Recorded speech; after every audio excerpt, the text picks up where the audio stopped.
Hi, I'm Amy, thank you for tuning in. My November TBR is coming super late because I've had such a busy month between editing Mina and the Cult and going to YALC, which was absolutely amazing. I haven't had that much time to even think about reading, let alone planning what I'm going to read for the month. So based on that, I've ended up including a couple of books that I've already read, but I won't tell you about them until I come to do the wrap up. And then I've just added a few more books to try and be realistic because I know how busy I am at the moment. I just don't think much reading is going to happen.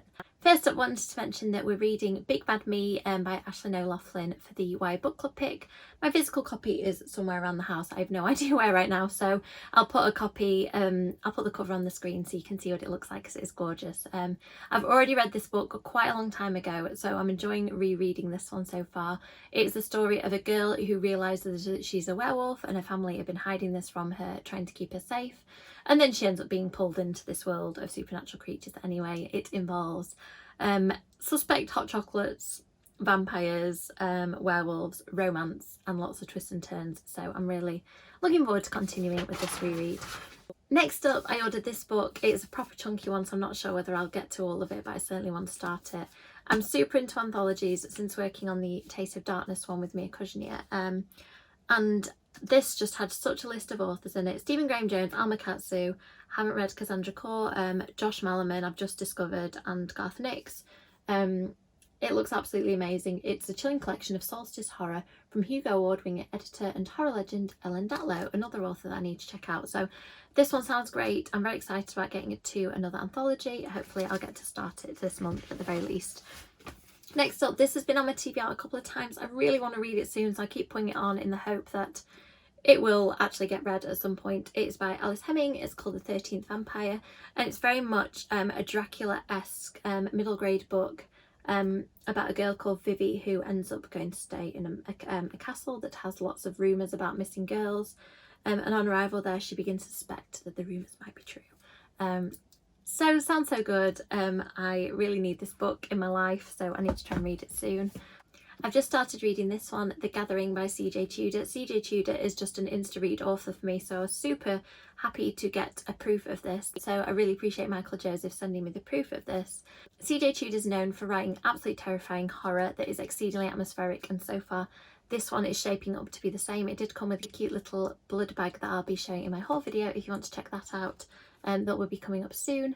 But I'm super excited about this one because it's CJ Tudor's take on vampires. Come on, vampires! Urgh, nasty! It's a world where people know about vampires, so I'm always really intrigued by how authors manage that. So looking forward to giving this one more of a go. Next, another book that's been on my TBR so many times, Read, Scream, Repeat. It's another anthology. I've heard great things about this one, that's edited by Jennifer Killick and features some of my faves like Kat Ellis doing her middle grade debut. Middle grade anthology, lots of horror from different authors.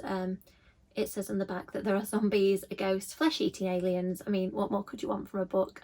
I really need to read this one soon.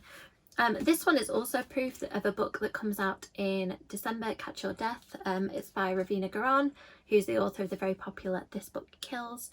This one says on the back, trapped in a mansion with a murderer and a family of liars, how would you survive? It's a wintry book, it's a closed room kind of mystery, so I think it sounds really good. I did an event with Ravina Garan on Halloween, and the book sounded great, so I'm looking forward to checking this one out. Next up are two books that I've read, but I won't say too much about them. I read them at the beginning of the month. This one I picked up because it was a signed book in at Comic-Con at MCM, and I really have wanted to try Rachel Harrison's books for ages. This one is about four different stories, 4 different sets of characters, and it's all kind of different aspects of womanhood and things that women encounter. And it is it turns funny, light-hearted, dark, sad, everything. Really great. I love Rachel Harrison's writing.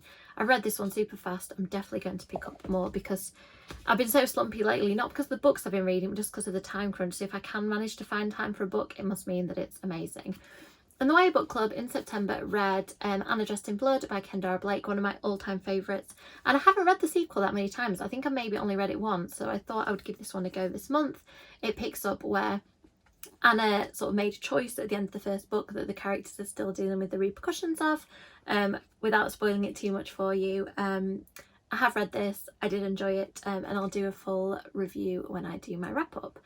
So that is it. Quite a small stack. Normally I say that I'm going to read about 15 books and then never actually read them, so I've tried to do an attainable stack. I still fear that I won't manage to read them, but let me know in the comments if you think there's any in particular that I should read. Which one would you pick up first? Which ones should I prioritise as somebody who hasn't got that much time at the moment?